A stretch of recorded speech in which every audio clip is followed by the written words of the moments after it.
Welcome back to Top Repairs. If you notice low power coming from your vehicle, for example, if you're trying to take off and it feels like your vehicle won't take off at all, or you notice that the vehicle struggle going uphill, or you notice that the engine might be slightly overheated after driving for a while, I'm going to show you guys how to check for low power issue by using a scan tool.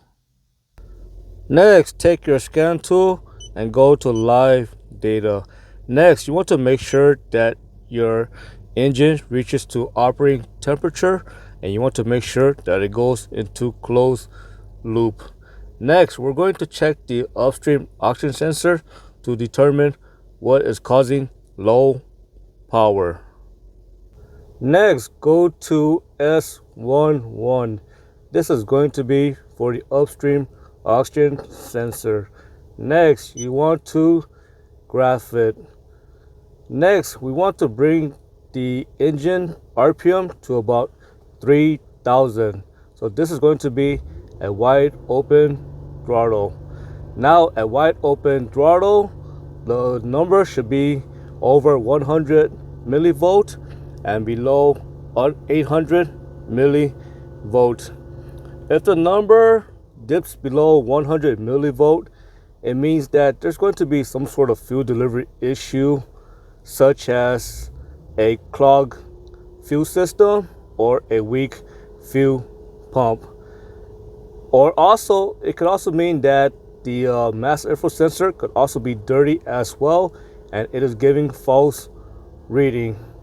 Now, if the number goes over 800 millivolt, it means that the catalytic converter is most likely clogged. So again, if the number goes over 800 millivolt, it means that the catalytic is clogged.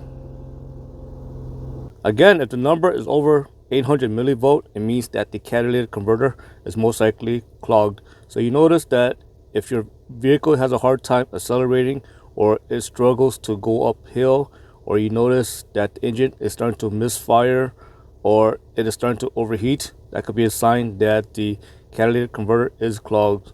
And of course, if the catalytic converter is clogged, you want to conduct a back pressure test by removing the O2 sensor, and you want to check the reading. The reading should not be above 3 psi at idle. If you see the number dip below 100 millivolts at wide open throttle, again, it means that you have a fuel delivery issue, most likely caused by a failing fuel pump or a weak fuel pump motor, or there's a clog somewhere in the fuel system, such as a clogged fuel filter. Also, a dirty mass airflow sensor can also cause this issue as well, and it can cause the number to dip below 100 millivolts. So one thing I suggest doing is getting a mass airflow sensor cleaner and clean the sensor. I hope you found that lesson useful. As always, thank you for watching, and subscribe to Top 5 Auto Repairs.